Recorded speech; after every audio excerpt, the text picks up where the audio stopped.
What's up guys? I hope you are doing well. I am Veer. Welcome to study lover family. तो कैसे हो मेरे दोस्तों? मैं आशा करता हूँ शानदार तरीके से आप लोग अपनी लाइफ को एंजॉय कर रहे हो, अपनी सेहत, फैमिली और पढ़ाई का ध्यान काफी अच्छे से रख रहे हो। अगर हम लोग बात करें हमारे देश में 4 हाईएस्ट अवार्ड के बारे में जो कि सिविलियन फील्ड में दिए जाते हैं, सबसे ऊपर आता है भारत रत्न, फिर आता है पद्म विभूषण, फिर आता है पद्म भूषण और फिर आता है पद्मश्री। कंगना रनावत यहाँ पर ले रही है पद्मश्री, यानी कि चौथा हाईएस्ट अवार्ड। पद्मश्री लेने के बाद में यहाँ पर अभी एक कंट्रोवर्सी क्रिएट हुई। कंगना रनावत के द्वारा ये बोला गया कि हमारा देश जो है रियलिटी में आजाद जो हुआ है वो हुआ है 2014 में, यानी कि जो प्रेजेंट गवर्नमेंट है जब वो चुनकर आई तब हमारा देश जो है वो रियलिटी में आजाद हुआ है। हमारा देश जो आजाद हुआ था 1947 में, जिसमें अगर बात करें तो हमारे देश में जो भी लीडर थे, महात्मा गांधी, पंडित जवाहरलाल नेहरू, भीमराव अंबेडकर, ये जो भी सारे लीडर थे, लाल बहादुर शास्त्री जी या चंद्रशेखर आजाद के बारे में बात कर लो, भगत सिंह के बारे में बात कर लो, इसी के साथ में अगर आप लोग बात करो तो सरदार वल्लभ भाई पटेल जी के बारे में बात करो, तो जो भी ये लीडर थे इनके द्वारा जो आजादी ली गई थी वो एक भीख थी, यानी कि उनके द्वारा जो आजादी ली गई वो भीख थी, उसमें उनका कुछ भी नहीं, मतलब फ्री में मिल गई थी वो आजादी। तो ये स्टेटमेंट यहाँ पर कंगना रनावत के द्वारा दी गई है।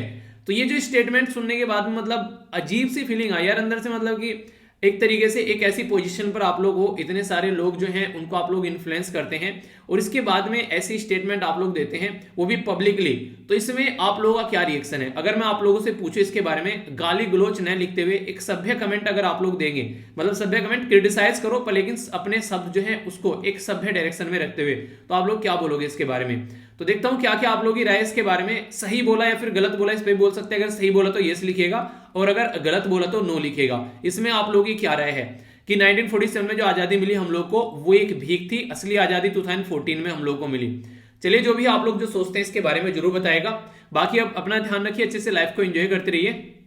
कल जो था पेपर था यहाँ पर एनडीए का और सीडीएस का, ठीक है। तो आप में से ही एक फैमिली मेंबर के द्वारा मुझे यहाँ पर ये बेसिकली मेल किया गया, पेपर भी सेंड किया गया इनके द्वारा बोला गया कि सर 120 क्वेश्चन जो थे यहाँ पर पेपर के अंदर में, उसमें से 49 क्वेश्चन ऐसे थे जो कि डायरेक्टली और इनडायरेक्टली यहाँ पर आपसे कनेक्टेड थे, पॉलिटी, करंट अफेयर और इसी के साथ में मैप बेस्ड क्वेश्चन। इवन इन्होंने पूरा पेपर भी मुझे सेंड किया है, पेपर पर लिख रखा है इन्होंने कि ये करंट अफेयर क्वेश्चन है जो कवर किया था आपने, ये पॉलिटी का है और ये मैप का है। ये मैंने देखा पेपर खोलकर, सारे क्वेश्चन मैंने नहीं देखे पर हाँ मैंने ये देखा कि हाँ इस तरीके से, और ऐसा लगभग मुझे लग रहा है कि ये इस तरीके का जो एक पेपर सेंड किया है ये बहुत सारे बच्चों ने किया है। तो यार देखो ये एक ऐसी चीज होती है जो मुझे कॉन्फिडेंस देती है, यानी कि जब आप लोग एग्जाम देकर आते हो और फिर बताते हो सर ये क्वेश्चन आए तो अच्छा लगता है। तो हमेशा जब भी पेपर देने आया करो तो आप लोग अपना पेपर जरूर सेंड किया करो और बताया करो कि कैसा क्वेश्चन रहा, लगभग कितने आप लोगों को लगे कि जो मैंने पढ़ा रखे हैं उसमें से क्वेश्चन आए।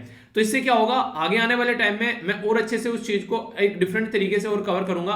क्वेश्चन को देखने के बाद में मैं हमेशा चीजों को इंक्लूड करता रहता हूं कि अच्छा इस तरीके से चीजें लेकर चलेंगे, ठीक है। अभी आने वाले टाइम में जो भी क्वेश्चन पूछे गए मैं उनके बारे में भी वीडियो के अंदर डिस्कस करूंगा। इसी के अंदर जो भी क्वेश्चन रहेंगे टाइम टू टाइम क्वेश्चन आप लोग के आते रहेंगे, ठीक है, तो उनको हम लोग कवर करते रहेंगे। तो इसलिए आप लोगों से रिक्वेस्ट है studyloverveer@gmail.com पर आप लोग पेपर सेंड कर दे कीजिए, ऊपर लिख दे कीजिए कि किस एग्जाम का पेपर है, उसके बाद में उसको सेंड कर दे कीजिए, ठीक है। तो एक छोटा सा काम आप लोग जरूर कीजिए, इससे मुझे भी एक गाइडेंस मिलता है कि हम लोग किस तरीके से चीजों को लेकर चल रहे हैं, ठीक है। आज का जो डिस्कशन रहने वाला है वो काफी उम्दा रहने वाला है, काफी कुछ आप लोगों को जानने को मिलेगा और मजा आ जाएगा आप लोगों को सुन के। तो काफी अच्छे से डिस्कशन को सुनिएगा। वीडियो की पीडीएफ आप लोग टेलीग्राम से जाकर डाउनलोड कर लेना, टेलीग्राम पर आप लोगों को मिल जाएगी और लिंक वीडियो के नीचे है। जो भी रिसेंटली अभी यहाँ पर नेशनल स्पोर्ट के अवार्ड मिले हैं वो भी मैंने यहाँ पर शेयर किए थे, तो इसको आप लोग जाकर देख लीजिएगा जरूर। अगर आप लोग रियलिटी में यहाँ पर देखना चाहते हैं तो यहाँ पर सारी चीजें आप लोगों को इकट्ठी मिल जाएगी, ठीक है। तो ये अवार्ड देख सकते हैं आप लोग यहाँ पर, नीरज चोपड़ा हो गए, ठीक है, रवि कुमार, तो इस तरीके से किस किस फील्ड में दिए गए हैं तो सारी पीडीएफ ये भी मैंने यहाँ पर शेयर कर दी है, ठीक है। तो इसको भी जाकर आप लोग देख लेना, ये अच्छे से आप लोग इनको रिवाइज कर लीजिए क्योंकि हर एक एग्जाम में स्पोर्ट्स के क्वेश्चन पूछे जा रहे हैं अभी। तो ये काफी इंपॉर्टेंट है। जिनको ये लगता था पहले यूपीएससी में स्पोर्ट्स के क्वेश्चन नहीं आते तो मैं एक आध बार कवर भी कर लेता तो ये बोलते थे कि सर स्पोर्ट क्यों कवर कर रहे हो।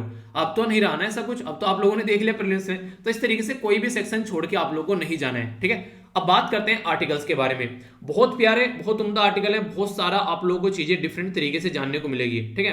तो यानी कि मौज आ जाएगी ऐसा आप लोग बोल सकते हैं। तो देखिएगा क्या क्या डिस्कस करेंगे। सबसे पहले जो हम लोग यहाँ पर डिस्कस करेंगे वो है आर्टिकल अफगानिस्तान के मुद्दे के बारे में, इंडिया की पोजीशन क्या है। तो डिफरेंट आर्टिकल लिखा गया, कई सारे एंगल आप लोगों को जानने को मिलेंगे। अभी हमारे द्वारा जो एनएसए की मीटिंग बुलाई गई है उसके चलते यहाँ पर इंडिया की पोजीशन को समझाने की कोशिश की जा रही है और इंटरेस्टिंग चीज आप लोगों को देखने को मिलेगी, हम किस तरीके से उसको ले रहे हैं, यानी कि एक बड़ा ही डिफरेंट सा एंगल आप लोगों को यहाँ पर नजर आएगा, तो उसके बारे में जानेंगे। इसी के साथ में जो साइड वाला आर्टिकल है यहाँ पर अभी आप लोगों को देखने को मिला, माओइस्ट अटैक, जो माओइस्ट के ऊपर जो अटैक किया गया तो उसके चलते आर्टिकल लिखा गया, तो इसके बारे में हम लोग समझेंगे। सिक्योरिटी के पॉइंट ऑफ से एक इंपॉर्टेंट आर्टिकल आप लोगों को यहाँ पर बन जाता है। नीचे जो साइड में है ये चाइना की पॉलिटिक्स है, हमारे किसी काम की नहीं है। शी जिनपिंग वहां चाह रहे हैं कि वो एक तरीके से बिल्कुल ऐसे लीडर बन जाए कि कोई उनको टच ना कर पाए और अपने आसपास वाले जो भी देश हैं उनकी सबकी जमीन जो है वो अपने कब्जे में ले ले। यानी कि कहने का मतलब ये है, ऐसा लग रहा है कि पावर बढ़ाओ और दूसरे वालों को अपने कंट्रोल में कर लो, तो इस तरीके की हरकतें की जा रही है इनके द्वारा। ये कोविड-19 के बारे में आर्टिकल है। फिर से देखिए, हमेशा अपनी पास्ट की गलतियों से सीखना चाहिए।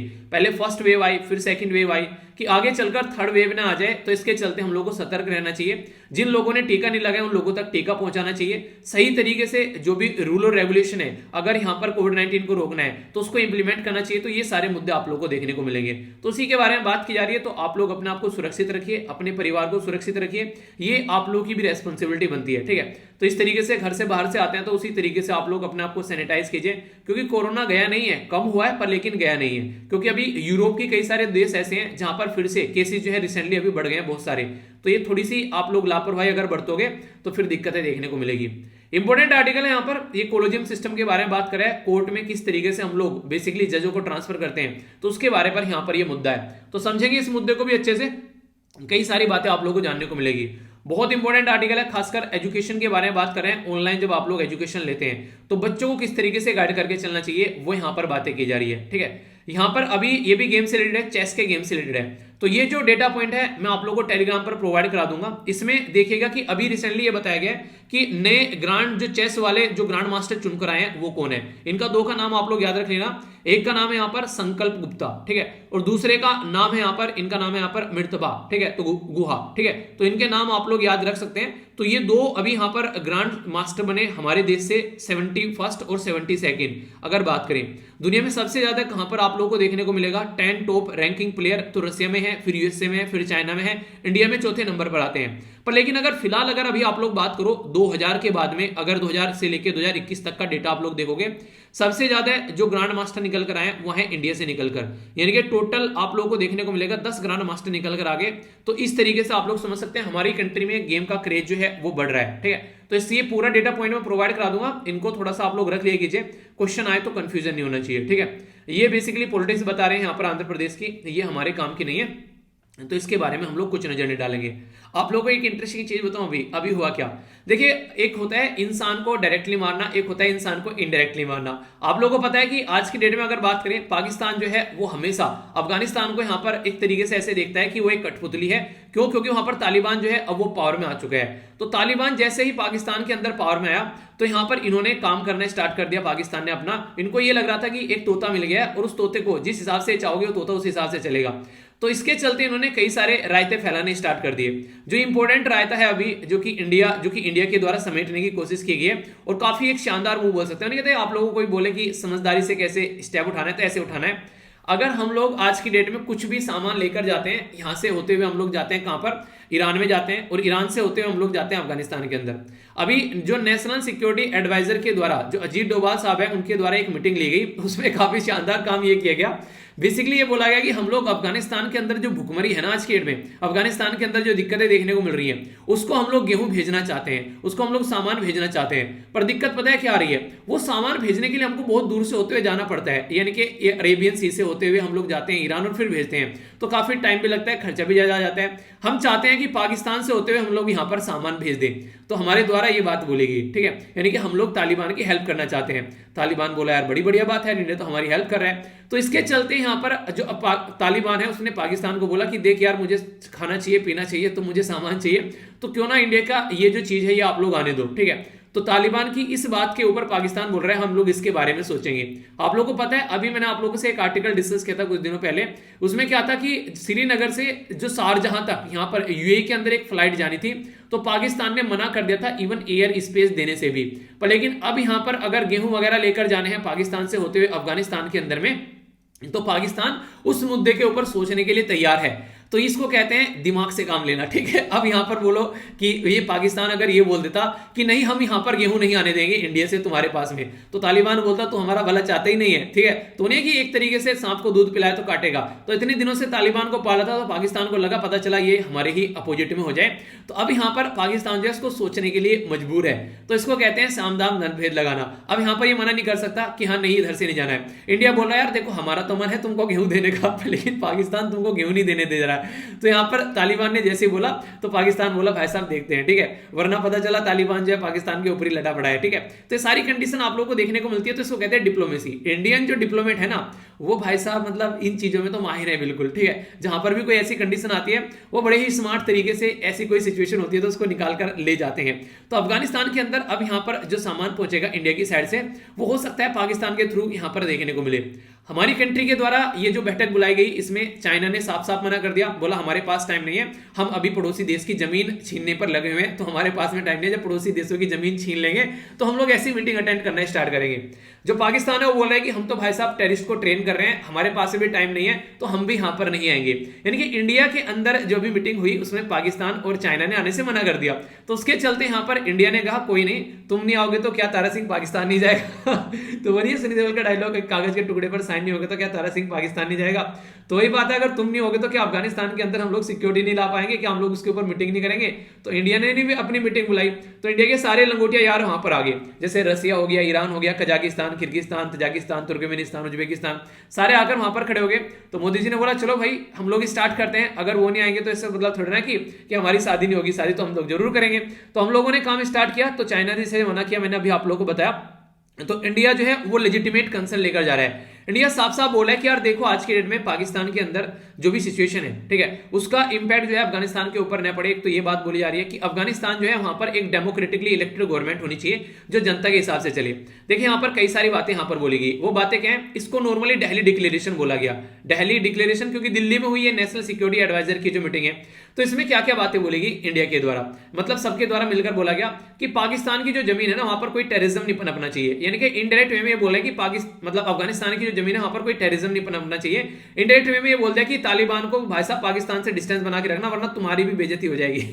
ठीक है, मतलब पाकिस्तान की जो टेररिस्ट ऑर्गेनाइजेशन है। ओके, दूसरा यहां पर ये बोला कि जो ओपीएम है अफगानिस्तान के अंदर क्या होता है, बेसिकली ओपीएम काफी लार्ज स्केल पर देखने को मिलती है, तो उसी से वो अपना बिजनेस चला रहे थे। तो उसको बोला कि भाई साहब इसको भी थोड़ा सा कंट्रोल किया जाए, वरना हमारे देश में आर्यन खान जैसे बच्चे जो हैं वो नशे में होकर बेसिकली उल्टी सीधी हरकतें कर रहे हैं।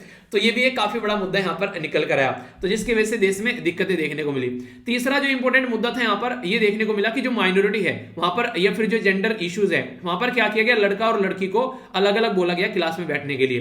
दूसरा यहां पर जैसे कि सिख माइनॉरिटी है, कोई हिंदू माइनॉरिटी, कोई और दूसरी या फिर दूसरी कोई कम्युनिटी है, उनके ऊपर कई सारे अत्याचार किए गए, कई मंदिर मतलब करते जैसे मंदिर के ऊपर, गुरुद्वारा के ऊपर अटैक किए गए। तो ये हरकतें काफी ज्यादा देखने को मिली।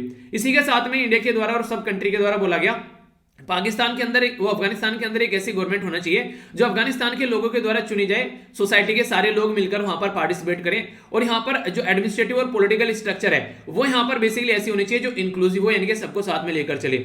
तो पहले तो स्टार्टिंग में जब बोला गया कि अफगानिस्तान के अंदर तालिबान को कि पैसा दो, भुखमरी आ रही है, वहां लोग काफी ज्यादा मर रहे हैं, तालिबान बोला यार इंडिया तो बड़ा अच्छा दोस्त है, तालिबान बोला कि इंडिया तो यार फायदे की बातें कर रहा है, तो तालिबान ने तुरंत हाँ भर दी कि हाँ हम लोग दिल्ली डिक्लेरेशन को सपोर्ट करेंगे।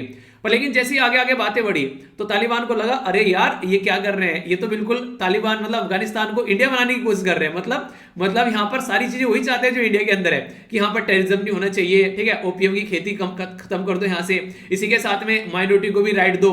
तो ये बोलने लगे अगर ऐसा चलता रहा तो कैसे काम चलेगा, ठीक है। तो यहाँ पर तालिबान को बेसिकली ये बोलना चाह रहे हैं हम, मतलब क्या बोलना चाह रहे हैं, मजाक में सीरियस मत लेना थोड़ा सा, ठीक है। देखो हम हैं अपने देश में काफी शानदार पॉलिटिशियन, ठीक है, तो कोई भी पॉलिटिकल पार्टी क्यों ना हो वो क्या करती है हमारे देश में वादे करती है, और जब वादे करती है फिर 5 साल हो जाए चले जाते हैं तो फिर चले जाते हैं बेसिकली वादा फरामोश करके।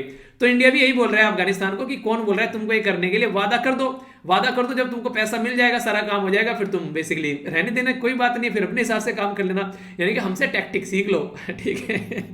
मजाक है, सीरियस मत लेना। मतलब कहने का मतलब है कि हम लोग चाहते हैं अफगानिस्तान के अंदर ये सारी चीज आ जाए तो अफगानिस्तान शांति में रहेगा। ठीक है, इसी के साथ में यहाँ पर ये सारा जो गेम खेला जा रहा है तो हमारी इंटरनेशनल जो पॉलिसीज है यानी कि इंटरनेशनल जो रिलेशन है उसके ऊपर ये खेला जा रहा है। तो इस तरीके से काफी शांति देखने को मिलेगी आसपास वाले रीजन में, और जो काफी कंट्रोल में है पाकिस्तान के आज के में अफगानिस्तान, उसका कंट्रोल भी हटता हुआ नजर आएगा। तो ये चीजें यहाँ पर करने की कोशिश की जा रही है, यानी कि एक डिफरेंट पैटर्न को लेकर चलने की कोशिश यहाँ पर की जा रही है। ऐसा माहौल बनाया जा रहा है इंडिया के द्वारा, एक सिनेरियो क्रिएट किया जा रहा है अफगानिस्तान के चारों ओर। पर लेकिन दिक्कत क्या है, दिक्कत यहां पर यह देखने को मिल रही है कि जो भी देश अभी यहां पर आ रहे हैं वो देश जो है वो उस तरीके से बातें नहीं कर रहे हैं जिस तरीके से इंडिया एक्सपेक्ट कर रहा है, यानी कि थोड़ा सा कुछ डिफरेंट देखने को मिलेगा। अभी सबसे बड़ी बात तो ये कि चलो ये अच्छी बात है, हाँ हम लोग कहीं ना कहीं चाहते हैं कि रियलिस्टिक चीजें रहे, और आज के डेट में जो तालिबान है ना वो भी कहीं ना कहीं फूक फूक कर कदम रख रहा है। ठीक है, उसको ये लग रहा है कि जो 1990s में जो पावर में आया था उस तरीका माहौल यहां पर नहीं होना चाहिए, फिर से यहां पर अगर ऐसी कंडीशन बनी तो बुरा होगा, क्योंकि तालिबान ने आसानी से तो तालिबान को मिला नहीं है, तो तालिबान ने भी जद्दोजहद काफी ज्यादा की है। इंडिया को नुकसान सबसे ज्यादा कहां हुआ था, हम लोग यहां पर बेसिकली गनी भाई को सपोर्ट कर रहे थे। ठीक है, तो गनी भाई क्या किया, गनी भाई ने क्या किया, जैसे यहां पर तालिबान आया गनी भाई यहां से अपना हेलीकॉप्टर पकड़े और निकल लिए। ठीक है, तो पता नहीं कहां गए, बताया भी नहीं। इंडिया को बड़ा बुरा लगा। इंडिया ने बोला यार हम तो तुमसे प्यार कर रहे थे, इतनी सारी चीजें तुमको दे रहे थे और तुम तो यार बेवफा निकले, कम से कम बता तो देते एक बार की निकल कर जा रहे हैं। तो हमारी पॉलिसी जो थी मैक्सिमम ये गनी भाई के आसपास घूमती थी। रीजन क्या था, गनी भाई जो थे वो यहां पर एक डेमोक्रेटिकली इलेक्टेड लीडर थे, तो तालिबान जो है वो तो एक तरीके से हथियारों के बेस पर आया हुआ एक पावरफुल गुंडा बोल सकते हैं आप लोग आज के डेट में, पर लेकिन ये डेमोक्रेटिकली इलेक्टेड लीडर थे। तो यहां पर इंडिया हमेशा बोलता था कि जनता के द्वारा चुनी गई गवर्नमेंट को ही हम लोग सपोर्ट करेंगे, तो वो सारी चीजें देखने को मिलती थी। तो इनकी कलाकारी जो है वो इंडिया के ऊपर भारी पड़ गई। इंडिया ने कभी भी तालिबान के साथ मिलकर काम किया ही नहीं था प्रॉपर वे में। तो इस तरीके से यहां पर जैसे ये निकले, इनका ये है पलायन हुए यहां से, वैसे यहां पर हमारे जो सारे प्रोजेक्ट थे वो सारी जो चीजें थी वो सारी खतरे में पड़ गई। तो इसके चलते यहां पर अगर बात करें, इसलिए हम लोगों ने ये कई सारे देशों की मीटिंग बुलाई। तो यहां पर कई सारे जो देशों की मीटिंग बुला रहे हैं उसमें भी अभी कुछ हर्डल देखने को मिल गए। वो क्या थे, हम लोगों ने बोला कि भाई साहब सब मिलकर काम करेंगे एक कॉमन एजेंडे के ऊपर। तो व्लादिमीर पुतिन यानी कि जो रसिया के लोग हैं उन्होंने क्या बोला डिक्लेरेशन के अंदर में, यार देखो ये सारी चीजें सही नहीं है। ठीक है, कॉमन डिक्लेरेशन सही है आप बोल सकते हैं, पर लेकिन सब अपने अपना इंटरेस्ट रखेंगे ना।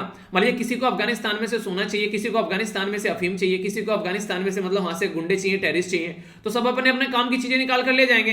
ये थोड़े ना कि यहाँ पर सब एक ही काम, सबको एक ही चीजें चाहिए, सब अफीम ही निकालेंगे, ऐसे तो अफीम की कमी पड़ जाएगी। यानी कहने का मतलब इनका ये है, रसिया ने ये बोला कि अपने अपने इंटरेस्ट के हिसाब से काम करेंगे, ये नहीं कि इस तरीके से कॉमन डिक्लेरेशन पर काम करेंगे। तो हमारी पॉलिसी जो है वो स्ट्रगल कर रही है कहीं ना कहीं आज की डेट में भी अफगानिस्तान के अंदर। हमारी पॉलिसी पर सब जो है वो मिलकर सहमत नहीं है। कुछ पॉइंट है जिस पर सहमत है, वो तो वही पॉइंट है जो नॉर्मल तरीके के होते हैं कि ठीक है यार ये यहाँ पर हम लोग टेररिज्म नहीं फैलाने देंगे, सोसाइटी को इंक्लूड करके चलेंगे, वो सारे मुद्दे अलग हैं। पर तालिबान ये बोल रहा है कि तुम पैसा दो, उसके बाद में मैं देखता हूं क्या करना है। जैसे इंडिया ने बोला ना कि 2070 में हम लोग क्या करेंगे, न्यूट्रल बनाएंगे देश को। ठीक है, कार्बन न्यूट्रल बनाएंगे, पर लेकिन पहले पैसा तो दो। वही काम तालिबान बोल रहा है कि पहले पैसा तो दो, तभी तो इंक्लूसिव सोसाइटी बनाएंगे। तो पता चला यहाँ पर एक तरीके से पैसा दे दिया तालिबान को, उसके बाद बोलने लगा ऐसा है अब हम अपने हिसाब से काम करेंगे, हमको तुम्हारी जरूरत नहीं है। तो ये वाली चीजें यहाँ पर काफी एक अलग तरीके की देखने को मिल रही है अभी, कि इंडिया की बातों पर तालिबान थिरक रहा है। यानी कि हम लोगों ने ऐसा माहौल क्रिएट कर दिया यहाँ पर कि तालिबान जो है वो बोल रहा है कि हाँ इंडिया सही कह रहा है भाई साहब, इंडिया बिल्कुल मेरे बारे में सोच रहा है। तो माहौल अभी यहाँ पर ये बनने वाला है। जैसे घुंगरू भाई बोलते हैं यहाँ पर मजनू को कि देख आज कितने से फोन करता ना मजनू यहाँ पर घुंगरू भाई को खोखा पहुंचा देना, तो ये बोला तेरा बाप खोखा रख के गए या कि तेरी माँ खोखा रख के गई। तो अभी यहाँ पर यही कंडीशन है आज की डेट में। क्या है आज के डेट में जैसे कि पाकिस्तान सोच रहा है तालिबान को कि वो अपने हिसाब से चलेगा। पता चला तालिबान जो है वो इस वाले अनिल कपूर वाले रोल में आ गया, और पता चला पाकिस्तान जो है वो साड़ी पहन के नाच रहा है। क्योंकि जब यहाँ पर तालिबान अपनी पेंटिंग करना स्टार्ट करेगा तो वो वाली पेंटिंग काफी ज्यादा खतरनाक होगी अगर तालिबान हथियार उठा के पाकिस्तान के अपोजिट में आ गया। तो इंडिया ने बड़ा ही एक टैक्टिक वाला यहाँ पर आप लोग बोल सकते हैं रोल प्ले किया गया है। पर लेकिन फिर भी अभी आप लोग ऐसा नहीं बोल सकते कि काफी कुछ हम लोग यहाँ पर अचीव कर रहे हैं, क्योंकि 3 महीने हो गए तालिबान को यहाँ पर पावर में आए हुए, पर लेकिन अब तक हमारी कोई ज्यादा अच्छे रिलेशन तालिबान के साथ में हुए नहीं है। तो इसलिए हम लोग को देखकर चलना पड़ेगा कैसे तालिबान जो है आज के दिन में उसको लेकर चल रहे हैं। और 3 मुद्दे जो सबसे इंपॉर्टेंट हमारे देखने को मिलते हैं, एक तो जम्मू एंड कश्मीर में सिक्योरिटी के पॉइंट ऑफ से हम लोग चाहते हैं शांति बनी रहे। दूसरा इंपॉर्टेंट मुद्दा हम लोग ये चाहते हैं कि आज की डेट में जो तालिबान है वो पाकिस्तान के हाथ की कठपुतली न बने। और तीसरा मुद्दा यहाँ पर ये चाहते हैं जितना इन्वेस्टमेंट हम लोगों ने आज तक किया है पाकिस्तान के अंदर, वो सारा इन्वेस्टमेंट जो है वो सेफ और सिक्योर रहे और जनता के फायदे के लिए यूज किया जाए। तो कई सारी ये चीजें हैं, पर लेकिन चुनौती है इसमें कि हाँ किस तरीके की चीजों को लेकर चल रहे हैं। तो कई बार तो ये भी बोला जाता है कि हम लोग को बातें करनी चाहिए तालिबान के साथ में कि हाँ जो जो चीजें, जैसे हम लोग पहले रिलेक्टेंट रहते थे ना, बातें नहीं करते थे, हाँ समाज क्या बोलेगा, वाह ये डेमोक्रेटिक कंट्री जो है एक टेररिस्ट के साथ में बातें कर रहा है, तो उससे थोड़ा सा दूर हटके हम लोग को काम स्टार्ट करना चाहिए। क्योंकि वो तो नहीं है, तो तुम तो बेवफा निकले सनम, अशरफ गनी तो भागे छोड़कर। तो अब अशरफ गनी भाई साहब भागे तो कम से कम तालिबान के साथ में बातें करना स्टार्ट करें, क्योंकि वही अब यहाँ पर चिकन पेल रहे हैं बैठकर, ठीक है। आप लोगों को देखने को मिलेगा, मजा पूरा कर रहे हैं। यूएस कह रहे हैं बाय बाय, ठीक है, कह रहे हैं कि हम लोग ध्यान रखेंगे अफगानिस्तान का, तुमको टेंशन लेने की जरूरत नहीं है। तो ये है बेसिकली यहाँ पर। तो इंडिया शाम दाम दन भेद लगा रहा है कि कैसे तालिबान के अंदर एक अच्छा माहौल बनाया जाए, पाकिस्तान इसके अफगानिस्तान के अंदर पाकिस्तान को टैकल किया जाए। तो ये है पूरा माहौल, ठीक है।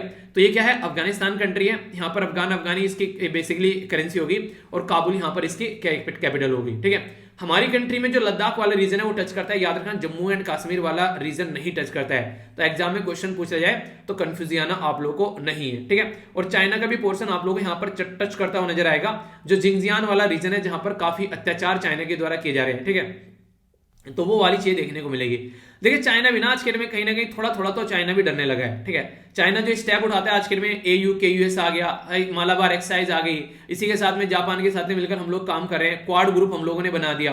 उन्हें कहते हैं कि इतना खोप अच्छा लगता है, तो चाइना के अंदर भी थोड़ा थोड़ा खोप आ रहा है, इसलिए चाइना भी आज के डेट में चरमरा रहा है, ऐसे ऐसे स्टेप उठा रहा है, ठीक है। तो उन्हें कहते हैं इतना डर होना चाहिए आंखों में। तो कहीं ना कहीं इंडिया की जो स्ट्रेटजी है फॉरेन लेवल पर सही चल रही है, पर लेकिन वही है कितने अच्छे से हम लोग चीजों को इंप्लीमेंट कर पाते हैं सही डायरेक्शन में, ओके। आगे चलते हैं, जो नेक्स्ट इंपॉर्टेंट आर्टिकल है ये बात करेगा कोलिजियम सिस्टम के बारे में। अभी मुद्दा क्या है, आप लोगों को अगर मैं एक बात बोलूं, सुनिएगा ध्यान से, आप लोग उस चीज को समझ भी पाएंगे इस तरीके से। मतलब आज के डेट में आप लोग जो है पर्टिकुलर एक एरिया में, बहुत बड़े एरिया में रूल कर रहे हैं, यानी कि आप लोग फुल पावर में हैं, और आप लोग बैठे हुए हैं मान लीजिए मध्य प्रदेश के अंदर में, ठीक है। तो मध्य प्रदेश के अंदर में आप लोग के हिस्से में लगभग मान लीजिए एक डिस्ट्रिक्ट है, मान लीजिए मध्य प्रदेश के अंदर जितने भी, उसमें से आधे डिस्ट्रिक्ट के ऊपर आप लोगों का साम्राज्य चल रहा है, 50% डिस्ट्रिक्ट के ऊपर।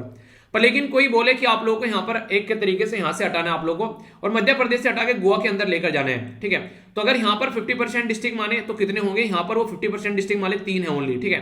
तो बोले कि यहाँ पर तुमको भेजना है, तो एक तरीके से डिमोशन हो गया ना, पोस्ट वही है पर लेकिन भेजना कहीं और है। तो मुद्दा क्या है पहले आप लोग इसे समझिए, तब आप लोग अच्छे से समझ पाएंगे कि मैं यहां पर बोलना क्या चाह रहा हूं। अभी आज की डेट में सुप्रीम कोर्ट के द्वारा एक डिसीजन लिया गया, इसमें क्या किया गया, chief justice of Madras high court. Madras high court कहां है, बेसिकली ये आप लोगों को तमिलनाडु के अंदर देखने को मिलेगा। उसके चीफ जस्टिस को, मद्रास हाई कोर्ट के चीफ जस्टिस को, जिसमें टोटल मिलाकर 75 जज हैं, ठीक है, उसके चीफ जस्टिस को ट्रांसफर किया जा रहा है। कहां पर ट्रांसफर किया जा रहा है, मेघालय में ट्रांसफर किया जा रहा है उसके चीफ जस्टिस को। और मेघालय में कितने, यहां पर टोटल जज हैं 4 जज की वैकेंसी है, और जिसमें से 2 खाली है। तो ये क्या हो गया, ये बोल रहे हैं कि भाई साहब यहां भी तुम चीफ जस्टिस थे और वहां भी तुम चीफ जस्टिस बनोगे। तो यहां पर जो चीफ जस्टिस बनोगे, यहां पर 4 आदमी है, उनमें से 2 तो आते ही नहीं है, 2 तो एब्सेंट चल रहे हैं, और यहां पर 75 को तुम रूल कर रहे थे। यहां पर तुम्हारे हाथ में वो भी पावर थी, पर लेकिन वहां पर तुम्हारी पावर जो है बिल्कुल खत्म हो गई। तो ये एक तरीके का पनिशमेंट हो गया, ठीक है, ये ऐसा आप लोग समझ सकते हैं। तो इस तरीके का डिसीजन अभी कोलिजियम सिस्टम के द्वारा लिया गया है, और वो भी इस इंसान के साथ में जो लंबे समय से एंजॉय कर रहा है अपनी लाइफ को यहाँ पर, और अभी यहाँ पर उसके 2 या 3 साल बचे हुए हैं उसके रिटायर होने के, लगभग 2023 में उस पर्सन को रिटायर होना है। तो ऐसा स्टेप यहाँ पर कोलिजियम सिस्टम के द्वारा उठाया गया, यानी कि chief justice of Madras high court जो है, जो उनको बेसिकली भेजा गया है मेघालय हाई कोर्ट के अंदर। इसी के साथ में इलाहाबाद हाई कोर्ट के जो थे उनको भेजा गया यहाँ पर मद्रास के अंदर में, ठीक है। तो इस तरीके से ट्रांसफर किए गए। तो कई सारे ऐसे ट्रांसफर जो है ये कई बार क्या करते हैं, कोलिजियम सिस्टम पर क्वेश्चन मार्क लगाते हैं, यार ये कोलिजियम सिस्टम करना क्या चाह रहा है। तो कई सारे ऐसे मुद्दे आप लोगों को देखने को मिलेंगे। सबसे पहले अगर मैं आप लोगों को बोलूं, हमारी कंट्री में अगर किसी भी ऐसे जज को ट्रांसफर करना है तो याद रखेगा ये है 222, ठीक है। तो अब भूलोगे नहीं उसको, तो 22 लिखा हुआ है ना, तो ठीक है, तो रटने वाली कोई बात ही नहीं है, तो आराम से याद रख लेना। ये है आर्टिकल 222। तो आर्टिकल 222 क्या बोलते हैं कि जजों को ट्रांसफर कर सकते हैं आप लोग, इंक्लूडिंग जो चीफ जज है उस पर्टिकुलर हाई कोर्ट का, एक हाई कोर्ट से दूसरे हाई कोर्ट में। तो ये आर्टिकल 222 यहां पर बोलते हैं। इस आर्टिकल का चलिए यूज तो आप लोग कर रहे हैं, पर लेकिन कैसे यूज करने हैं वो आप लोग को समझना पड़ेगा। एक इंपॉर्टेंट मुद्दा आप लोग याद रखेगा, आज की डेट में हमारे देश में टोटल मिलाकर 25 हाई कोर्ट है, ठीक है। सुप्रीम कोर्ट सबसे ऊपर कोर्ट होता है, उसके नीचे हाई कोर्ट आते हैं, फिर उसके नीचे डिस्ट्रिक्ट कोर्ट, फिर सिविल कोर्ट और मेट्रोपॉलिटन मजिस्ट्रेट, ठीक है। तो इस तरीके का सिस्टम हमारे देश में आप लोगों को देखने को मिलता है। तो अगर इंपॉर्टेंट मुद्दा आप लोगों से जो कई बार क्वेश्चन पूछ ले जाते हैं, हमारे देश में टोटल मिलाकर अगर पूछे आप लोगों से सुप्रीम कोर्ट के अंदर कितने जज हैं, तो याद रखिएगा आज की डेट में 34 जज है सुप्रीम कोर्ट के अंदर में। 33 तो है यहाँ पर बेसिकली जज, और एक हो गए चीफ जस्टिस ऑफ इंडिया।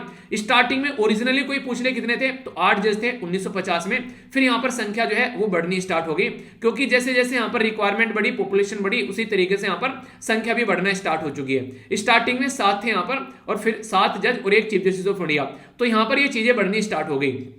तो आज की डेट में मुद्दा यहां पर ये, अगर किसी भी पर्सन को आप लोगों को बेसिकली यहां पर क्या करना है, ट्रांसफर करना है, किसी की पर्टिकुलर एक तरीके से अपॉइंटमेंट देनी है, तो आर्टिकल 124 जो है ये बात करता है सुप्रीम कोर्ट के बारे में, और आर्टिकल 212 जो है ये बात करता है हाई कोर्ट के बारे में। तो यानी कि पहले ऐसा हुआ करता था, गवर्नमेंट भी पावरफुल थी यहां पर, बेसिकली अपॉइंटमेंट में गवर्नमेंट की भी थोड़ी चलती थी, पर लेकिन फिर ये गवर्नमेंट की चलनी बंद हो गई जैसे कोलिजियम सिस्टम आया। अब ये कोलिजियम सिस्टम क्या है? कोलिजियम सिस्टम एक ऐसा सिस्टम है जिसमें 5 आदमी है, 5 पांडव है।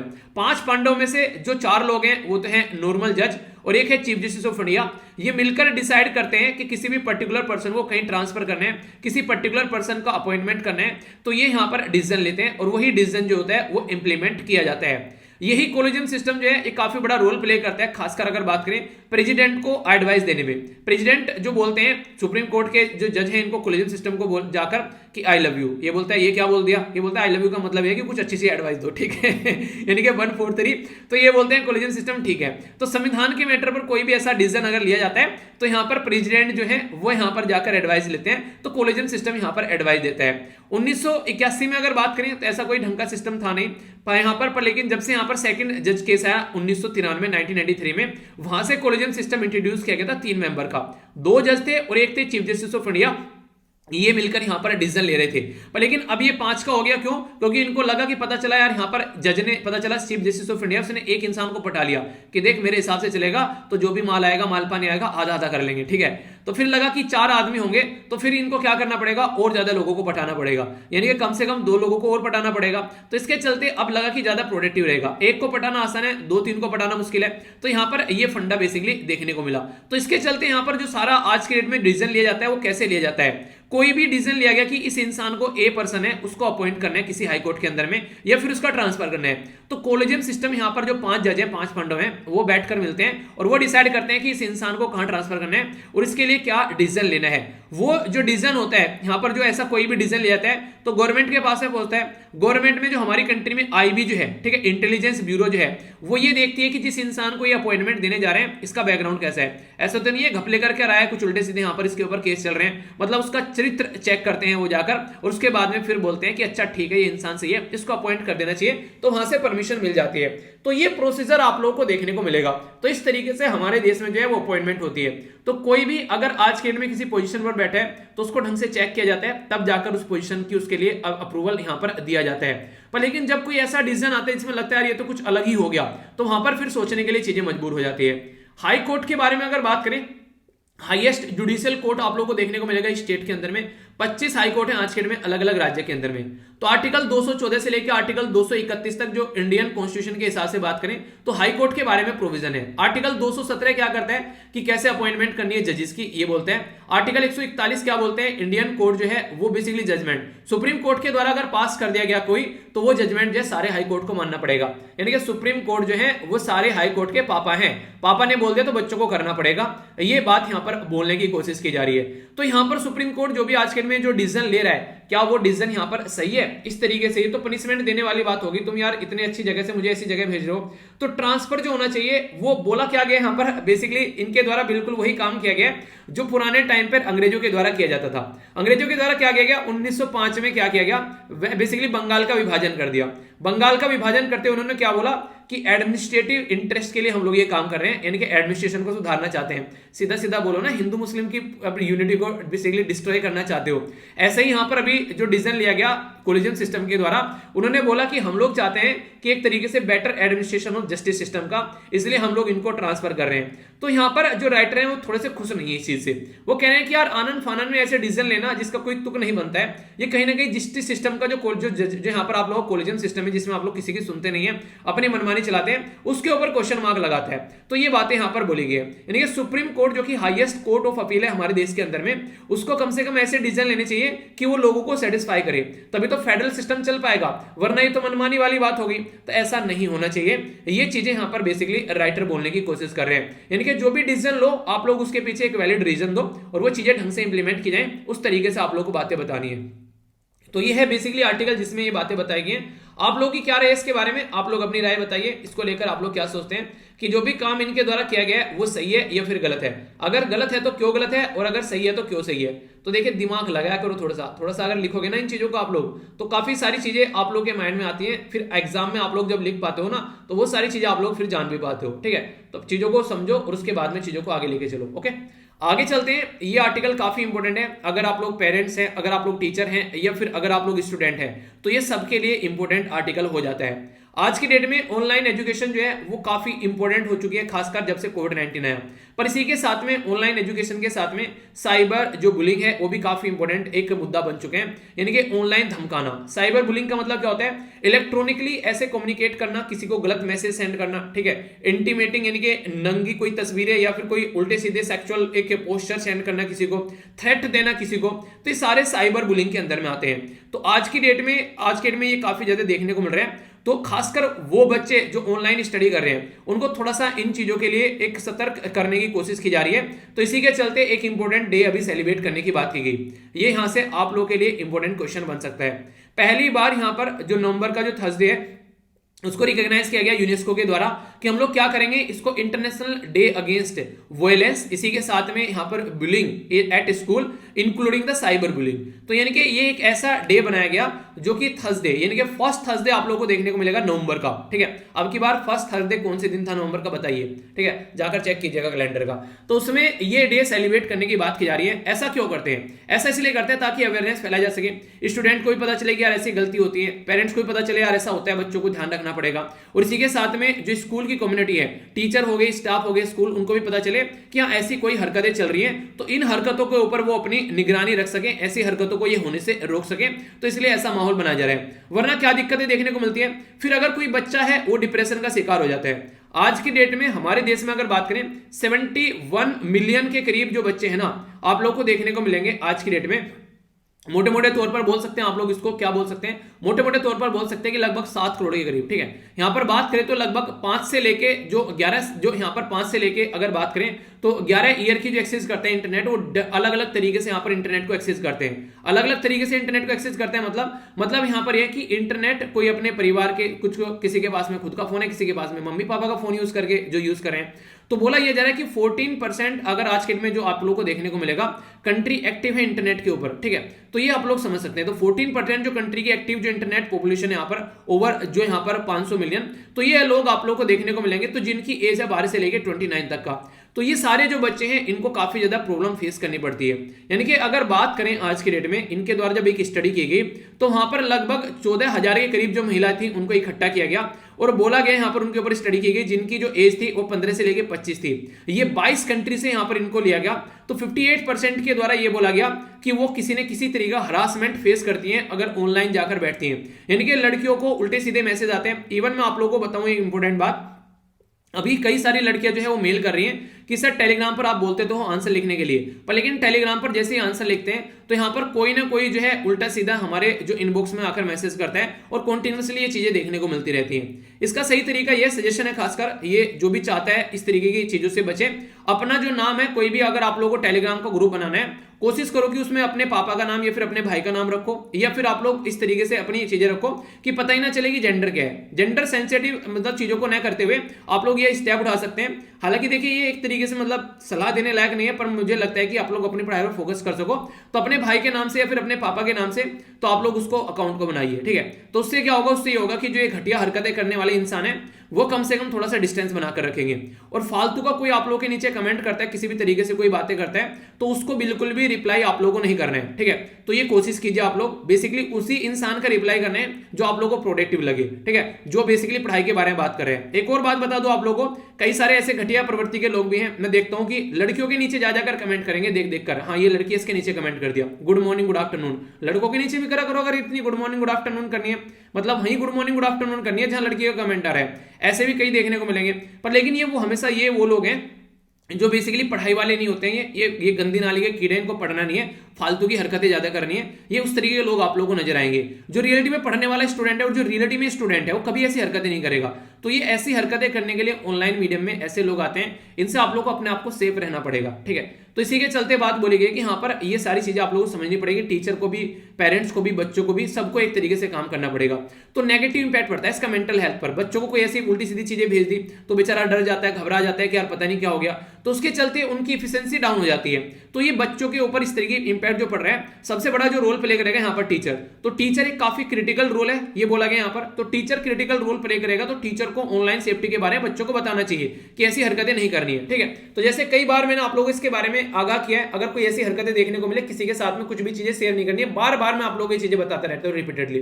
तो टीचर का रोल है, जो भी टीचर्स हैं, जो भी आप लोग भी अगर कोई ऑफलाइन पढ़ा रहा है, लेक्चर सुन रहा है, तो ये सारी चीजें आप लोग बताइए बच्चों तक, या फिर ऑनलाइन कोई पढ़ा रहा है वो सुन रहा है, ताकि ऐसी चीजें न देखने को मिले बच्चों से रिलेटेड। इवन इंटरनेशनल लेवल की जो ऑर्गेनाइजेशन है यूनेस्को, वो यहाँ पर एनसीईआरटी के साथ में मिलकर काम कर रही है। यूनेस्को की फुल फॉर्म बताइए चलिए, कब इसको एस्टेब्लिश किया गया था। तो दोनों मिलकर काम कर रहे हैं, सेफ ऑनलाइन लर्निंग यहाँ पर प्रोवाइड कराया जा सके, क्योंकि कोविड-19 के चलते काफी सारी दिक्कतें देखने को मिली यहाँ पर। यूनियन मिनिस्टर ऑफ एजुकेशन जो है वो मिलकर यूनेस्को के साथ में यहाँ पर काम कर रहे हैं कि एक सेफ यानी कि साफ सुथरा माहौल एक बनाया जा सके, ताकि बच्चे जो हैं वो अच्छी एजुकेशन यहाँ पर ले सके। तो ये माहौल भी क्रिएट करने की कोशिश की जा रही है। तो काम कर रहे हैं, पर लेकिन रियलिटी में उतना रिजल्ट उतना उस तरीके से नहीं देखने को मिल रहा है जैसा सोचा जा रहा है, तो उसके ऊपर काम करना है। इसी के साथ में अगर बात करें डिजिटल और सोशल मीडिया के बारे में आप लोग बात करते हैं, तो ये काफी इंपॉर्टेंट है, खासकर ये फ्री होने चाहिए साइबर बुलिंग से, ऐसी हरकतें नहीं होनी चाहिए। और जब बात करते हैं एजुकेशन, तो सबके लिए अवेलेबल होनी चाहिए, ये थोड़ी ना कि यहाँ पर कुछ ही लोग आकर बैठेंगे, तो उसको समझना पड़ेगा। तो इंपॉर्टेंट यहाँ पर यह कि एक तरीके से कॉन्फिडेंशियल चीजें होनी चाहिए। यहाँ पर कहीं ना कहीं अगर कुछ ऐसी हरकतें आती है तो उसको रिपोर्ट किया जाए, और जैसे उसको रिपोर्ट किया जाता है तो सोशल मीडिया जो वेबसाइट है, जैसे फेसबुक हो गया, ट्विटर हो गया, इनको भी ऐसा स्टेप उठाना चाहिए कि ऐसी हरकतें हो तो उनको तुरंत रोके, तो ये कंटिन्यू यहाँ पर नहीं रहनी चाहिए। और बाकी पेरेंट्स हो गए, बच्चे हो गए, टीचर हो गए, या फिर कोई भी और अथॉरिटी है जो इस फील्ड में काम करती है, एजुकेशन मिनिस्टर हो गए, या फिर मतलब जो भी है, उनको सबको यहाँ पर इस तरीके का माहौल बनाना चाहिए पार्टनरशिप में आगे, कि ऐसी हरकतों को रोका जा सके। क्योंकि ऑनलाइन एक ऐसा बेस बन चुका है जिसके बिना सर्वाइव करना एजुकेशन सिस्टम या किसी भी चीज के लिए पॉसिबल अब नहीं है। और अगर ये पॉसिबल नहीं है तो मिलकर सबको काम करना पड़ेगा, तभी चीजें जो है वो सुधर पाएगी। तो ये है बेसिकली जो काफी इंपॉर्टेंट मुद्दा है जिसके ऊपर काम करने की जरूरत है, ठीक है। तो अगर आप लोगों ने ये लेक्चर सुना है प्रॉपर वे में और आप लोगों को लगता है ऐसी कोई हरकतें देखने को मिल रही है, तो उसको छिपाना नहीं है कभी भी, तुरंत अपने पेरेंट्स के साथ में शेयर करो, अपने टीचर के साथ में शेयर करो, ताकि इन हरकतों को रोका जा सके, ठीक है। तो यहाँ पर आप लोगों से भी रिक्वेस्ट है, कोई भी अगर आप लोगों को ऐसा कोई कमेंट करता है टेलीग्राम में, तुरंत उस इंसान को आप लोगों को ब्लॉक करना है, एक भी रिप्लाई आप लोगों को नहीं करना है, ठीक है। कमेंट बॉक्स में तो आप लोगों को देखने को मिलेगा नीचे, तो वहां पर आप लोग अपने हिसाब से कर सकते हैं, क्योंकि वहां पर कोई किसी के हाथ आप लोगों की मेल आईडी नहीं रखती है, तो उसमें आप लोग डिसाइड कर सकते हैं। पर लेकिन टेलीग्राम पर तुरंत ब्लॉक करना है, और फालतू के मैसेज किसी के रिप्लाई ही नहीं करने, लगे कोई जेन्युइन है उसी का आप लोग को रिप्लाई करना है, ठीक है। तो ये मुद्दा है यहाँ पर, जो कि आई होप कि आप लोग समझोगे। एक बड़ा मुद्दा यहां पर निकल कर आया महाराष्ट्र के गढ़चिरौली में। तो यहां पर क्या किया गया, महाराष्ट्र पुलिस के द्वारा लगभग 26 जो नक्सलाइट जो लोग हैं उनको यहां पर मारा गया। तो उसके चलते एक आर्टिकल यहां पर निकलकर सामने आया। तो देखिए मुद्दा यहां पर घुमा फिराकर यह है कि जो नक्सल अफेक्टेड एरिया में इतने लार्ज स्केल पर यहां पर लोगों की जान जाती है, तो यहां पर अभी रिसेंटली इतने जो नक्सलाइट गए हैं, तो राइटर ये बोल रहे हैं कि ये फिर भी उनका मोटिवेशन जो है वो डाउन नहीं कर पाते हैं, ठीक है। यानी कहने का मतलब ये कि जितना भी तुम सितम करोगे हमारे ऊपर, तो नक्सलाइट ये बोलते हैं कि हंस हंस के सहेंगे हम तुम्हारा वो सितम, जब तक कि तुम प्रॉपर वे में हमारे यहाँ पर डेवलपमेंट नहीं करते हो, हमारे यहाँ पर एजुकेशन सिस्टम वो सारी चीजें लेकर नहीं आते हो। तो इस तरीके की बातें यहाँ पर राइटर बोलने की कोशिश कर रहे हैं। यानी कि आज के डेट में अगर आप लोग बात करो, लंबे समय से चीजें देखने को मिल रही हैं। अब मुद्दा यहाँ पर यह कि चीजों को आगे लेकर कैसे चल रहे हैं, क्योंकि अब तक का क्या रहा है हमारे देश में, अगर पुराने टाइम से आप लोग चीजों को उठाकर देखोगे, एक झड़प रहती है। पहले यहाँ पर अंग्रेज हुआ करते थे, उन्होंने बेसिकली बहुत सारे लोगों की जमीनें हड़पी, ट्राइबल कम्युनिटी को वहां से निकाल कर हटाया, ऐसे मुद्दे देखने को मिले। फिर प्रेजेंट टाइम पे जो गवर्नमेंट आ गई, कहीं वो बांध बना रही है, कहीं मतलब डैम बना रही है, कहीं वो आप लोगों को रोड बनाती हुई नजर आएगी, कहीं कोई और मतलब कंस्ट्रक्शन कर रही है, तो वहां से भी कई सारे लोगों को हटा दिया जाता है। पता चला एक बांध बनाना था इनको, एक डैम बनाया इनके द्वारा, वो डैम बनाया, उसकी वजह से वहां पर 5 बेसिकली गांव के लोगों को हटा दिया। अब उन 5 गांव के लोगों को जिनको हटाया गया है, उनको प्रॉपर वे में कंपनसेशन भी नहीं दिया गया। बहुत सारे लोग हैं आज तक भी प्रोटेस्ट कर रहे हैं। अगर कल को चलकर कोई भी माओइस्ट या फिर कोई भी नक्सलाइट जो लोग हैं, वो आकर इन लोगों के साथ में बात करेंगे, उनको बोलेंगे कि यार देखो सरकार ने तुम्हारे साथ में कितना गलत किया है, तो हाँ ये बोलेंगे हाँ भाई बहुत दिनों से हम लोग भी प्रोटेस्ट कर रहे हैं, हमको पैसा मिले, कंपनसेशन मिले, हमको मिले नहीं रहा है, तो ये 1 मिनट में जाकर यहाँ पर नक्सलाइट के साथ में खड़े हो जाएंगे। तो फिर यहाँ पर ये क्या करेंगे, अपने हक के लिए लड़ाई करेंगे। तो अगर आप लोग, जब तक गवर्नमेंट जो एडमिनिस्ट्रेशन लोकल एरिया पर वो नहीं सुधरेगा, तब तक ऐसी हरकतें कंटिन्यूअसली यहाँ पर चलती रहेंगी। ये आप लोग इनका मोटिवेशन डाउन नहीं कर सकते, ठीक है। तो ये वाली बातें यहाँ पर बोलने की कोशिश की जा रही है। तो उसी के चलते यहाँ पर ये इंपॉर्टेंट मुद्दा बन जाता है जो मैंने आप लोगों से डिस्कस भी किया था। यहाँ पर है क्या, काफी सारे लार्ज स्केल पर आज के डेट में जो नंबर ऑफ केसेस हैं वो कम हो चुके हैं। पहले यहाँ पर माना जाता था लगभग 96 डिस्ट्रिक्ट थे 10 स्टेट के अंदर में, आज के डेट में घटकर ये और भी ज्यादा कम हो चुके हैं। वो पहले 41 हो चुके हैं आज के डेट में। पहले यहाँ पर लगभग इतने सारे जो लोग थे वो दिक्कत में रहते थे, कईयों की जान जाती थी, अब घटकर ये भी यहाँ पर काफी कम हो गए हैं, ठीक है। तो इंपॉर्टेंट मुद्दा क्या है, कौन कौन से ऑपरेशन चलाए गए हैं। तो एस्पायरेशनल डिस्ट्रिक्ट प्रोग्राम चलाया गया, यानी कि जो ऐसा गरीब तबका डिस्ट्रिक्ट है जहां पर दिक्कतें काफी ज्यादा देखने को मिल रही है, तो उसको थोड़ा काम प्रोवाइड कराया जाए, सपोर्ट प्रोवाइड कराया जाए, तो इसके चलते सोल्यूशन यहाँ पर देखने को मिलेगा।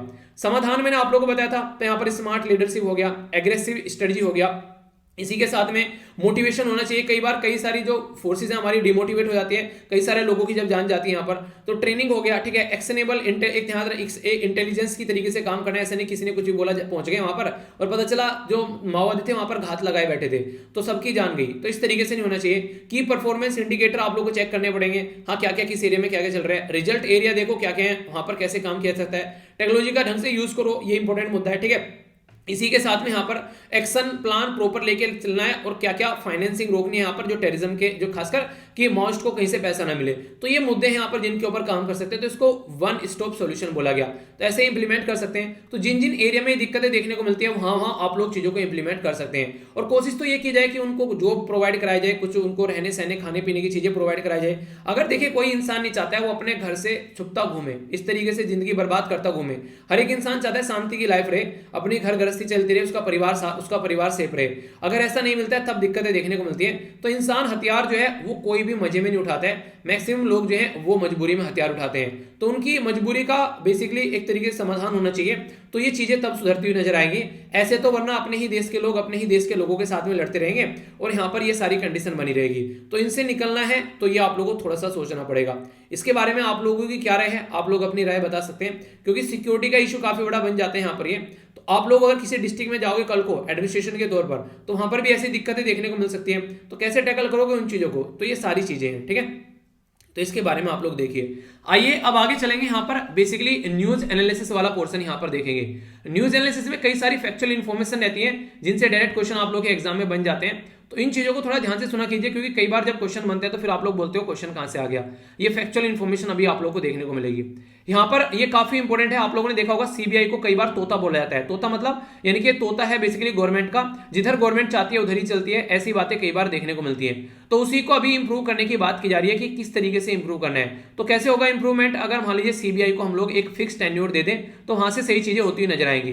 तो उसी के चलते बात यहाँ पर की जा रही है कि सीबीआई और जो ईडी है, इनके इन्फोर्समेंट जो डायरेक्टरेट है, उसको एक फिक्स टेन्योर आप लोग प्रोवाइड करा दो तो चीजें सुधरती यहाँ पर नजर आएंगी, ठीक है। तो इसके चलते यहाँ पर कुछ बातें मैं आप लोगों को बताऊंगा, अब ये आप लोग को पता होनी चाहिए, ठीक है। अगर बात करें सीबीआई के बारे में, तो सीबीआई क्या है, इसको बोलते हैं सेंट्रल ब्यूरो ऑफ इन्वेस्टिगेशन। तो सीबीआई में अभी यहाँ पर अपॉइंट किया गया था यहाँ पर सुबोध कुमार को यहाँ पर सीबीआई का जो डायरेक्टर है वो बेसिकली अपॉइंट यहाँ पर किया गया। तो इसके चलते यहाँ पर कई बार बात ये आती है कि सीबीआई का जो डायरेक्टर होता है उसका टाइम जो है फिक्स होना चाहिए, जो चीफ होता है कम से कम 5 साल होना चाहिए, यानी कि 2-2 साल में उठाकर फेंक दिया, तो ऐसा नहीं होना चाहिए। तो इसके चलते यहाँ पर कई सारी बातें की जाती है। सबसे पहले तो याद रखिएगा जो सीबीआई है, जिसको सेंट्रल ब्यूरो ऑफ इन्वेस्टिगेशन आप लोग बोलते हैं, ये एक स्टैट्यूटरी बॉडी नहीं है, यानी कि एक तरीके से यहाँ पर कैसी है, ये एक दूसरा एक्ट है हमारे देश में, बोलते हैं इसको स्पेशल पुलिस एस्टेब्लिशमेंट एक्ट है हमारे देश में 1946 का, ठीक है। उससे अपनी पावर निकाल कर लेकर आता है सीबीआई, यानी कि सीबीआई की खुद की पावर नहीं है, एक दूसरा एक्ट है उससे पावर लेता है। इसीलिए यहां पर ये कैसी एक तरीके से स्टैट्यूटरी बॉडी नहीं है। स्टैट्यूटरी बॉडी वो बॉडी होती है जो कि अपनी खुद की पावर लेकर आती है प्रॉपर वे में अपने एक्ट से, ठीक है। तो यहां पर ये आप लोग को देखने को मिलेगा, ये मिनिस्ट्री ऑफ होम अफेयर के अंडर में आप लोग को देखने को मिलती है। सीबीआई जो सेटअप की गई थी, इसको 1963 में सेटअप किया गया था। 1963 में यहां पर मिनिस्ट्री ऑफ होम अफेयर जो है उसके बेसिकली अंडर में इसको रखा गया। और इसी के चलते एक कमेटी याद रखेगा जिसको बोलते हैं यहाँ पर सतनाम कमेटी। तो सतनाम कमेटी यहाँ पर SANTHANAM, ठीक है। तो वो कमेटी थी यहाँ पर जिसके बेस पर सीबीआई को बेसिकली बनाया गया।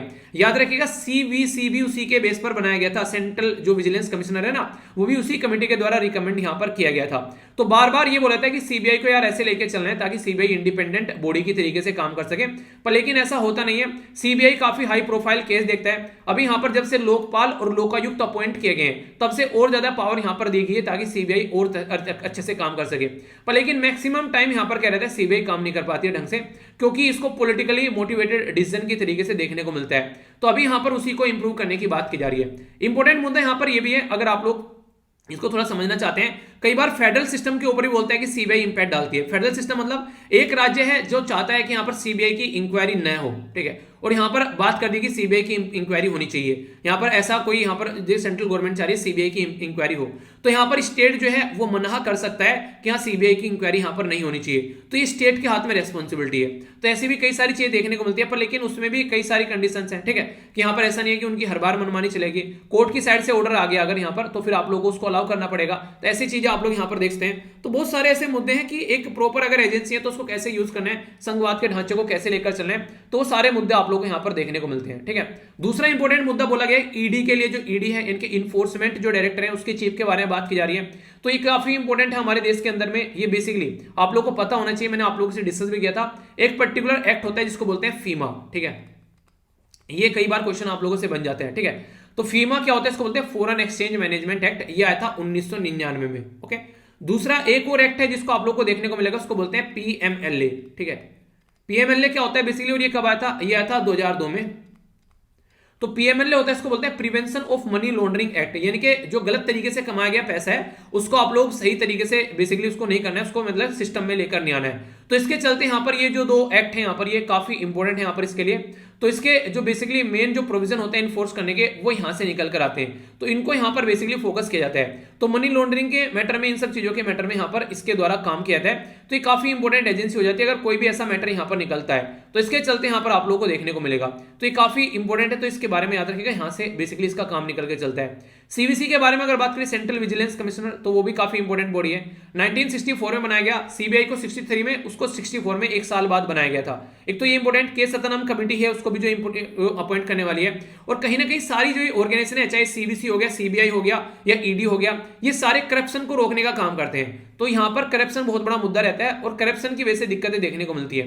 तो prevention of the corruption act जो है 1988, तो उसके थ्रू भी यहां पर जो आप लोगों को देखने को मिलेगा, ये यहां पर इन्वेस्टिगेशन करते हुए नजर आते हैं। तो ये सारी बॉडी जो है ये काम करती है। तो उसी के चलते कैसे कैसे काम को कर रहे हैं, यहां से चीजें आप लोग को देखने को मिलती है। तो बेसिक है, इसके बारे में आप लोग आइडिया रख सकते हैं, ओके। आगे चलते हैं, यहां पर ये बात की जा रही है S-400 सिस्टम के बारे में। S-400 एक एयर डिफेंस सिस्टम है। अगर हमारे देश में आएगा तो कल को हवा में हम लोग, जो पाकिस्तान की साइड से कुछ उल्टी सीधी हरकतें आ रही है चाइना की साइड से, तो उनको मार गिरा सकते हैं। ये सिस्टम हम लोगों ने खरीदा, अभी ये डिलीवर करना स्टार्ट कर दिया गया है। तो first division will be deliver by end of the 2021।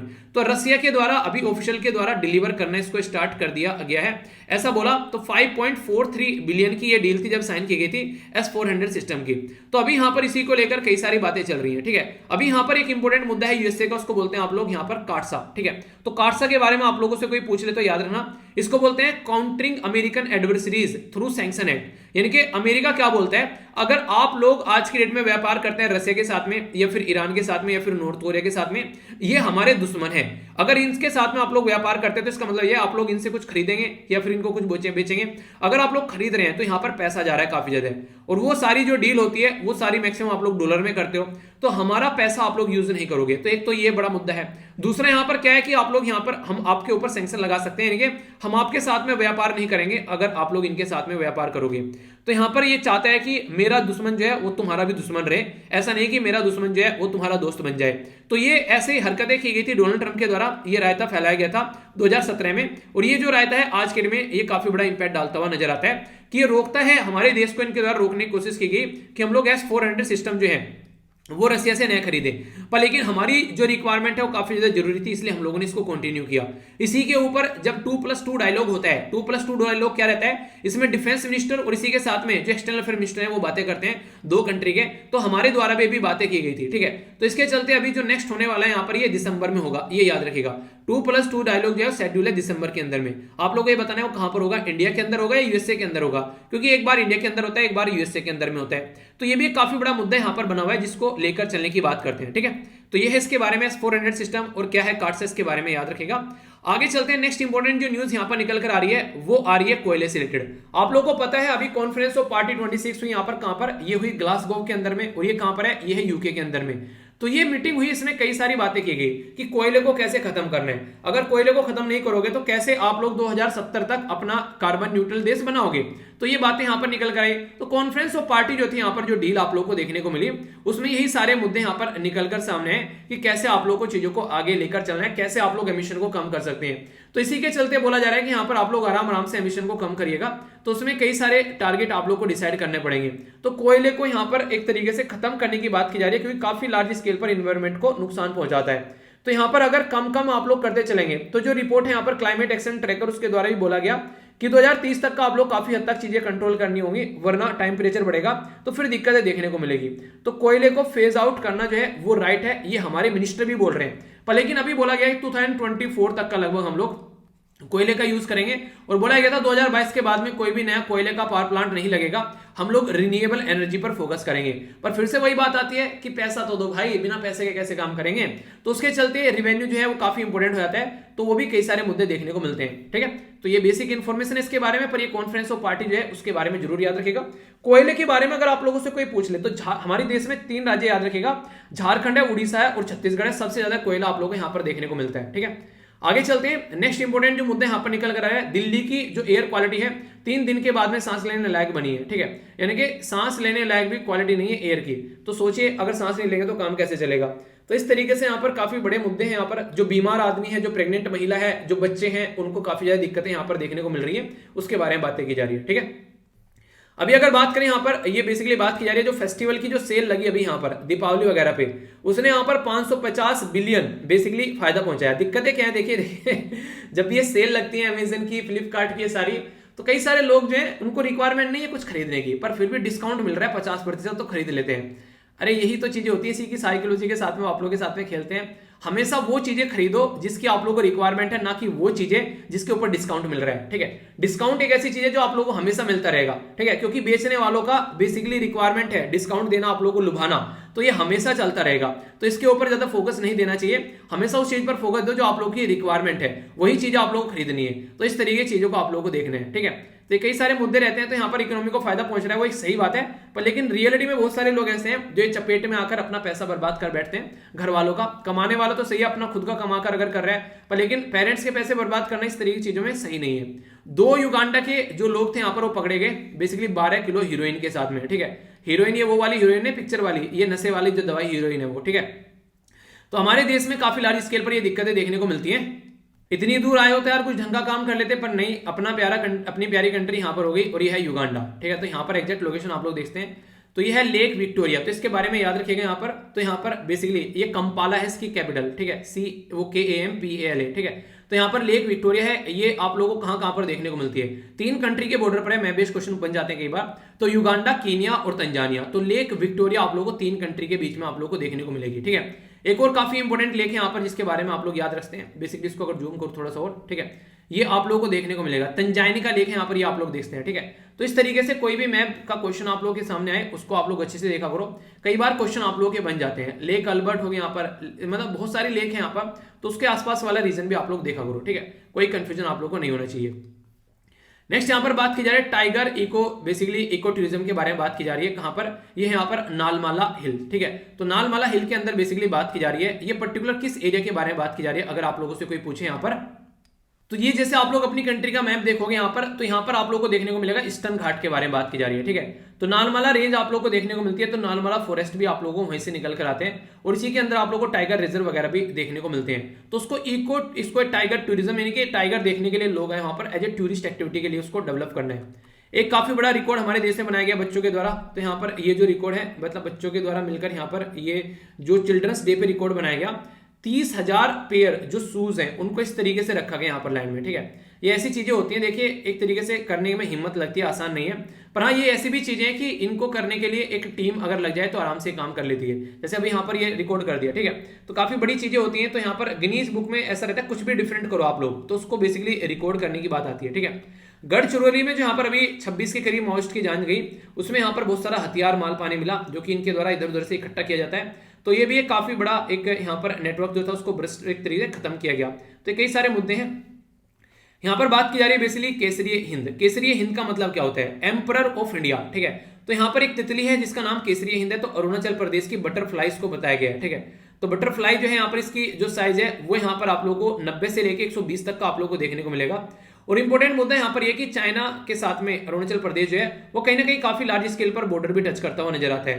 तो इसलिए हम लोग कई सारी चीजों को डिक्लेयर करने की कोशिश करें ताकि कल को चाइना की जो बदतमीजियां हैं वो थोड़ी कम होती नजर आए। तो ये आप लोग इंपॉर्टेंट है, याद रख सकते हैं केसरीय हिंद के बारे में। नॉर्मली ये जो तितली है ये Nepal, Bhutan, Myanmar, Vietnam, Laos या चाइना के अंदर भी पाई जाती है। तो स्टेट वाइल्ड लाइफ बोर्ड जो है उसके द्वारा यहाँ पर ये बातें आगे लेकर चलने की कोशिश की गई थी और अभी यहाँ पर इसको इंप्लीमेंट कर दिया गया है। पाके टाइगर रिजर्व भी आप लोगों को इस एरिया में देखने को मिलेगा, तो इसके बारे में भी याद रख सकते हैं, ठीक है। बेसिक इंफॉर्मेशन है। यहां पर बोला गया कि नेहरू जी का जो अभी यहां पर जो चिल्ड्रंस डे 14 जो नवंबर को सेलिब्रेट किया गया था, तो उनकी जो यहां पर एनिवर्सरी थी, तो उसके चलते यहां पर कोई भी पार्टिसिपेट नहीं किया गया ट्रिब्यूट करने के लिए। बेसिकली जो लीडर ऑफ हाउस भी यहां पर देखने को नहीं मिले, तो ये काफी ज्यादा कंट्रोवर्सी के इशू कई सारे ऐसे बन जाते हैं। आगे अगर बात करें यहाँ पर, तो यहाँ पर बेसिकली सोनू सूद की जो सिस्टर है वो ज्वाइन कर रही है पॉलिटिक्स। हमारे लिए इंपॉर्टेंट तो नहीं है, पर हाँ ये लगता है फिर बैकग्राउंड में कि हाँ कुछ ऐसा एक तो नहीं है कि ऐसा कुछ करने की कोशिश की जा रही है, तो ये फिर क्वेश्चन मार्क लगने लगते हैं कि हाँ ये सब चल रहा है। आगे बात करें, आईएमए जो है वो चाहता है कि एक तरीके से कि जो यहाँ पर IMA wants to inoculate all the diabetes, diabetic है उनको खासकर बूस्टर डोज दिया जाए, क्योंकि जिनको डायबिटीज है वो खासकर ऐसे लोग जो हैं उनको यहाँ पर कोविड-19 ज्यादा अपनी चपेट में ले रहा था, तो ताकि यहाँ पर लोगों को बचाया जा सके, तो उसके ऊपर मुद्दा है। चाइना और यूएसए की रस्साकशी चल रही है यहाँ पर अभी, तो यूएसए चाइना जो है वो ट्रेड को लेकर अभी यहाँ पर दिक्कत में है, तो देखते हैं अभी बातें करेंगे तो कुछ सुलझकर मुद्दा आता है नहीं। 68 के करीब लोगों की जान चली गई इक्वाडोर, ठीक है। तो अगर आप लोग यहाँ पर मैप में देखना चाहते हैं तो जरूर देखा करो, अगर कोई ऐसा न्यूज में रहता है। काफी दुखद घटना ऐसी देखने को मिलती है। तो अपनी प्यारी कंट्री यहाँ पर है, इक्वाडोर कहाँ पर है? आप लोग साउथ अमेरिका के अंदर जाएंगे तो जूम करके देखेंगे तो इक्वाडोर आप लोगों को देखने को मिलेगा, बेसिकली ये रहा, ठीक है। तो यहाँ पर ये है इक्वाडोर, तो यहाँ पर ये दुर्घटना भी देखने को मिली, तो लोगों की जान गई, बहुत बड़ी बात आप लोग यहाँ पर देखते हैं। ऐसी हरकतें कई बार देखने को मिलती है। बाकी एक खुशी की बात है यहाँ पर ऑस्ट्रेलिया के लिए, ऑस्ट्रेलिया ने जो चैंपियनशिप जीत ली है यहाँ पर, और ये यूएई में हो रही थी। यहाँ पर किसको हराया गया ये आप लोग बताइए, ठीक है। एक और छोटी सी इंपॉर्टेंट इन्फॉर्मेशन, तो लक्ष्मण जो है यहाँ पर यानी कि वीवीएस लक्ष्मण, उनको यहाँ पर नेशनल क्रिकेट अकेडमी का चीफ बनाया जा रहा है, तो ये है यहाँ पर बेसिक इन्फॉर्मेशन, ठीक है। तो ये था टोटल आज का डिस्कशन। मैं आशा करता हूं आप लोगों ने इसको एंजॉय किया होगा। अगर रियलिटी में एंजॉय किया है तो बताइएगा जरूर, फीडबैक जरूर देना, लाइक या डिसलाइक कर आप लोग बता सकते हैं। टेलीग्राम से जाकर पीडीएफ डाउनलोड कर लेना, सारी पीडीएफ मिल जाती है एक जगह इकट्ठी। और जो आप लोग की मंथली वीडियो है उसका भी पीडीएफ प्रोवाइड करा दूंगा, उसको देख लेना जिस किसी ने नहीं देखा है, आप लोगों का रिविजन हो जाता है शानदार, उसको जरूर फॉलो करा करो, ठीक है। तो नेक्स्ट लेक्चर मिलता हूं, बड़ों को नमस्ते, छोटों को प्यार, छोटी सी लाइफ एंजॉय करा, तब तक के लिए जय हिंद।